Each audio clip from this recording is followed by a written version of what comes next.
ብዙ ሰው ይህን ምስል ሲመለከት ይሄ ላሽ ነው ይላል። ላሽ ይሄኛው ሳይሆን ይሄኛው ነው። ብዙ ሰው ሁለቱ ነገር ይምታታበታል። በነገራችን ላይ ይሄ ላሽ የምንለው በተለይ አሎፔሺያ ኤሪያታ የምንለው ነገርና ህፃናት ላይ በተደጋጋሚ የሚከሰተው የፈንገስ ኢንፌክሽን ከምንድን የሚከሰተው ልዩነታቸው ምንድን ነው? እንዴት ይታከማል? ካልታከመስ ምን አይነት ችግር ያመጣል የሚለውን በዛሬ ቪዲዮ እናያለን። እስከ መጨረሻው ቪዲዮን ተመልከቱ።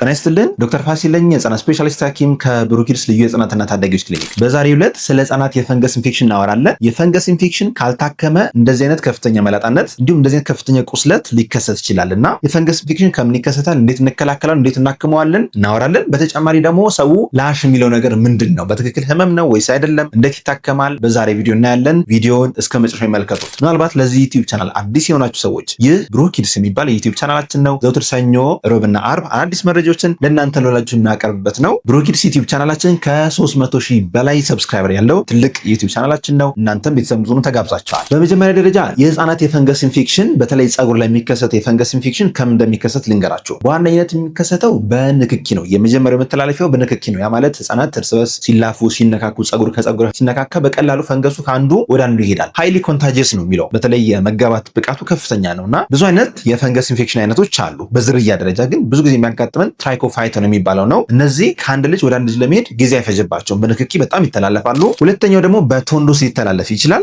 ሶስተኛ በማበጠሪያ በብሩሽ ሊተላለፍ ይችላል። አራተኛ በትራስ ጨርቅም ሊተላለፍ ይችላል። ለምሳሌ ቤት ውስጥ አንድ ታዳጊ ፈንገስ ኢንፌክሽን ከያዘው ታናሹም በቀላሉ ያ የፈንገስ ኢንፌክሽን ሊጋባበት ይችላል። ይህ የመተላለፊያ መንገዱ በጣም ቀላልና ከአንዱ ወደ አንዱ ሰው ለመሄድ ጊዜ አይፈጅበትም። ምልክቶቹ ምን ይመስላሉ? አንደኛው ምልክት ቆዳ ላይ መጀመሪያ ማሳከክ ይኖራል። ትንንሽ ነጫጭ የሆኑ ፎሮፎር መሰል ነገሮች ይኖራሉ። ሁለተኛ ደግሞ እየጨመረ ሲሄድ የተወሰኑ የፀጉር ክፍሎችን ይበላል ወይም ይቆርጣቸዋል። በዛ ምክንያት ይሄ ብላክ ዶት የሚባለው የፀጉር አይነት ይከሰታል። ብላክ ዶት ማለት ፀጉሮቹ ከታች ይቆረጡና ፀጉሮቹ ምልክት ጠብ ብለው ይታያሉ። ከታች ፀጉሩ አለ፣ ከላይ ግን ይቆረጣል ማለት ነው። ይህ የፈንገስ ኢንፌክሽን አመልካች ነገር ነው። ሶስተኛው ደግሞ ማሳከክና የመቆርቆር ስሜት ይኖረዋል ወይም ደግሞ የመብላት ስሜት ይኖረዋል። ይህ በጣም የተለመደ ነው። ብዙ ሰዎች ኖርማል ፎሮፎር እየመሰላቸው የፎሮፎር ሻምፖ ይጠቀማሉ። ብዙ ጊዜ ለውጥ አያመጡ። አራተኛውና ብዙ ህጻናት የሚከሰቱ ደግሞ አንገት ዙሪያ ያለ እብጠቶቹ ከፊት ሊሆኑ ይችላሉ፣ ከኋላ ሊሆኑ ይችላል። በብዛት የሚያጋጥመን ግን ከማጅራት አካባቢ ከኋላ አካባቢና በጎን አካባቢ እብጠቶች ሊታዩ ይችላሉ። በነገራችን ላይ የህፃናት የአንገት እብጠቶች ብዙ አይነት አሉና እነዚህን በስፋት ወይም ዘርዘር ያለ መረጃ እንዲሰራላችሁ ከፈለጋችሁ ስራልን እያላችሁ ከታች ኮሜንት ላይ አስፍሩልን። ብዙ የሚፈልገው ከሆነ ለብቻው አንድ ቪዲዮ እንሰራላችኋለን። ክፍት የስራ ቦታ ለአካውንታንቶች ብሩክ ኪድስ ልዩ የህፃናትና ታዳጊዎች ክሊኒክ ልምድ ያላቸውን አካውንታንቶች አወዳድሮ መቅጠር ይፈልጋል። ብዛት 2፣ ጾታ ሴት፣ በአካውንቲንግ የተመረቀች፣ በፒችትሪ አካውንቲንግ ሲስተም 1 ዓመትና ከዛ በላይ ሰራች፣ ደሞዝ በድርጅቱ ስኬል መሰረት ይሆናል። አመልካቾች ሲቪያቸውና ሙሉ መረጃቸውን ቴሌግራም ላይ መላክ ይችላሉ። የቴሌግራም አድራሻ @ብሩክ ኪድስ ክሊኒክ ብለው መላክ ይችላሉ፣ ወይም በአካል መጥተው ማስረከብ ይችላሉ። ለተጨማሪ መረጃ የክሊኒኩን ዌብሳይት ወይም ስልኮቻችን መጠቀም ይችላሉ። አምስተኛው ምልክት ደግሞ ከፍተኛ የሆነ የፈንገስ ኢንፌክሽን ሲቪር ፎርም ኦፍ ቲኒያ ካፒቲስ በምስሉ ላይ እንደምትመለከቱት ኬሪዮን ይባላል። ይህ ከፍተኛ ማበጥ ይኖረዋል። መግል መሰል ነገር ሊኖረው ይችላል። ከዛ በተጨማሪ ደግሞ ይህ ቦታ ከፍተኛ ጠባሳ ስለሚይዝ እዛ ቦታ ያሉ ፀጉሮችን ሙሉ ለሙሉ ሊያስወግዳቸው ይችላል። ያ ማለት ልጁ መላጣ ሊሆን ይችላል ማለት ነው። ስለዚህ የህፃናት የፈንገስ ኢንፌክሽን ካልታከመ ከፍተኛ መላጣ የመሆን ወይም ደግሞ የተወሰነ ቦታ ለይቶ መላጣ ሊያደርጉ ይችላል። ይህ አሎፔሺያ ይባላል። ስለዚህ እንደዚህ አይነት ምልክት ከመድረሱ በፊት ወይም በዚህ መጠን መላጣነት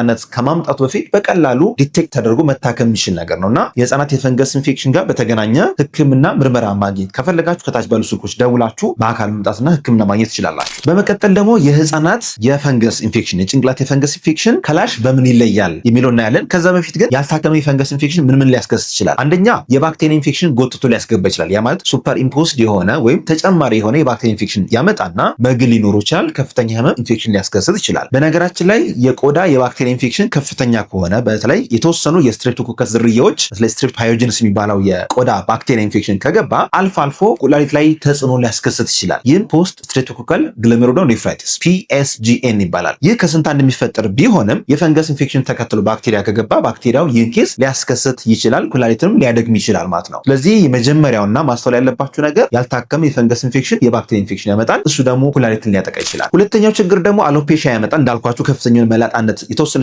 ቦታዎች ላይ ምልጥ እያደረገ ይሄዳልና ይህ ደግሞ ለልጁ ሳይኮሎጂ በጣም ከባድ ሊሆን ይችላል። አንዳንድ ህጻናት አስተውላችሁ ከሆነ በቀላሉ ህጻናት ቡሊ ያረጋቸዋል ወይም ሙድ ይይዝባቸዋል እና መላጣ የሚሆን ከሆነ ይሄ የተለያየ ስም በመስጠት ልጆች ለራሳቸው ያላቸውን አመለካከት ዝቅ እንዲል ሊያደርገው ይችላልና ልጆ እንደዚህ አይነት ገጣባነት ወይም ደግሞ አሎፔሻ ከማጋጠሙ በፊት ቶሎ ፈንገስ ኢንፌክሽኑ መታከም አለበት ማለት ነው። ስለዚህ አሁን ወደ አሎፔሻ ኤሪያታ ወይም ላሽ ስለምንለው ነገር እንሄዳለን ወይም ልዩነታቸውን አስረዳቸዋለሁ። ብዙ ሰው ይሄኛው ምልክት ሲያይ ወይም እንደዚህ አይነት ነገር ሲያይ ይህ ላሽ ነው፣ ያ ማለት ላሽ የምትባል እንስሳ አለች እና ያቺ እንስሳ ጸጉሩን በልታ ነው ብሎ ያስባል። ያ ትክክል አይደለም። በህክምናው ምንም አይነት ላሽ የሚባል ነገር የለም። ላሽ ከተባለም በእንስሳ የሚመጣ ሳይሆን በአውቶ ኢሚዩን ያ ማለት ነጭ ደም ሴሎቻችን የጸጉር ዘለላዎችን ሲያጠቁ የሚከሰት የመላጣነት አይነት ነው። አሎፔሻ ኤሪያታ የሚባለው ነገር በእንስሳ የሚመጣ ነገር ሳይሆን ነጭ ደም ሴሎቻችን የጸጉር ዘለላዎቻችን ሲያጠቁ እነዛ የጸጉር ዘለላዎች ሙሉ ሙሉ ስለሚጠፉ ልክ እንደዚህ አይነት ስሙዝ የሆነ መላጣነት ሊያጋጥም ይችላል። ይህ አሎፔሻ ኤሪያታ ይባላል። ስለዚህ ከፈንገስ ኢንፌክሽን በምን እንለየዋለን? የፈንገስ ኢንፌክሽን ላይ አንደኛ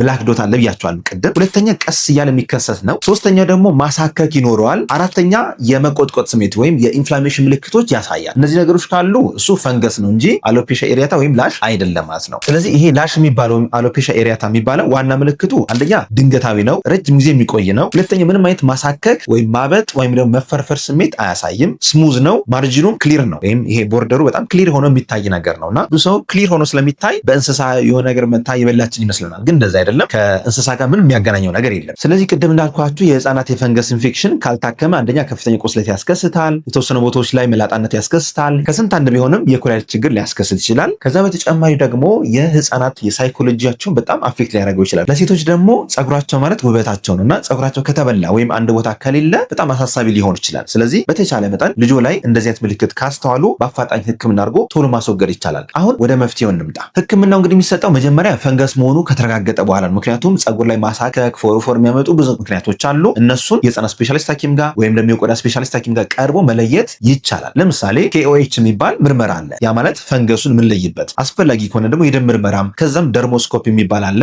ያንን የቆዳ ክፍል ጠጋ አድርጎ በማይክሮስኮፕ እንደማየት ማለት ነው። ያን ቼክ ከተደረገ በኋላ የፈንገስ ኢንፌክሽን የሚያሳይ ከሆነ ለፈንገሱ ኢንፌክሽን የሚታዘዝ መድኃኒት አለ። አሁን እዚህ ጋር ማስተዋል ያለብን ነገር ጸጉር ላይ ያለ የፈንገስ ኢንፌክሽን በሻምፖ ይድናል ብሎ ማሰብ በጣም የዋህነት ነው። ብዙ ወላጆች ብዙ ጊዜ የሚሞክሩት ቀጥታ ሻምፖን ነው። ግን ሻምፖ አያድንም፣ ክሬምም አያድንም። ለምን? ፈንገሱ ያለው ታች ፎሊኩል ላይ ታች ከተቀመጠ ደግሞ በደም ስር አማካኝነት የሚመጣ መድኃኒት እንጂ ከላይ የሚገባ የሻምፖ ወይም ቅባት ነክ ነገር ብዙ ጊዜ አይፈውሰውም። ስለዚህ ሄር ፎሊክል የሚባለው በምስሉ ላይ እንደምትመለከቱ ከታች ያለ ነገር ነው፣ ሩቅ ነው። ሄር ፎሊክል ሩቅ ነው፣ ከቆዳችን በጣም ወደ ውስጥ ገባ ያለ ነውና ያን የምናክመው በደም ስር አማካኝነት። ያ ማለት መድኃኒት በአፋችን ወስደን በኪኒን ሊሆን ይችላል፣ በሽሮፕ ሊሆን ይችላል ወስደን በደም ስራችን ተሰራጭቶ እዛ ቦታ ሲደርስ ነው ፈንገሱን የሚያጠፋው እንጂ ይህን ቦታ በክሬም ወይም በሻምፖ አናድረው። ስለዚህ እንደዚህ ምልክት ካለ በሻምፖና በክሬም መሞከር ብዙ አዋጭ አይደለም። ከዛ ይልቅ ጥሩ የሚባሉ ወይም ጠንካራ የሚባሉ የፈንገስ ኢንፌክሽን ማከሚያ ኪኒኖች አሉ፣ ሽሮፕ አለ። ስለዚህ ህክምናው በዋነኝነት በኪኒን ላይ የተመሰረተ ወይም በሽሮፕ ላይ እንጂ ከላይ የሚቀቡ ነገሮች ውጤታማ አይሆኑም ማለት ነው። ስለዚህ ወላጆች ይህን ማወቅ ይኖርባቸዋል ማለት ነው። ሻምፖ የምንጠቀመው አንደኛ ኪኒን ወይም በሽሮፕ የሚሰጠው እንዲያግዘው ነው፣ ወይም ደግሞ መተላለፊያ መንገዱን ለመቀነስ ከአንዱ ወደ አንዱ የሚሄድበትን ትራንስሚሽን ለመቀነስ እንጂ ዋና ህክምና ላይሆን ይችላል። ከሱ በተጨማሪ ደግሞ ሌሎች ህክምናዎችም አሉ። ጠለቅ ያለ ህክምና ምርመራ ከፈለጋችሁ ከታች ባሉ ስልኮች ደውላችሁ በአካል ብሩክ ኪድስ ክሊኒክ ላይ መታችሁ መታከም ትችላላችሁ። ለዛሬ ያለኝ መረጃ ይህን ይመስላል። መረጃውን ከወደዳችሁት ላይክ አድርጉ። ሀሳብ አስተያየት ካላችሁ ወይም ያልገባችሁ ነገር ካለ ከታች ኮሜንት ላይ ያስፍሩልን። ቤተሰብ ካልሆናችሁም ቤተሰብ ሁኑ። ዶክተር ፋሲል ነኝ፣ የህፃናት ስፔሻሊስት ሐኪም ከብሩክ ኪድስ ልዩ የህፃናትና ታዳጊዎች ክሊኒክ። መልካም ጊዜ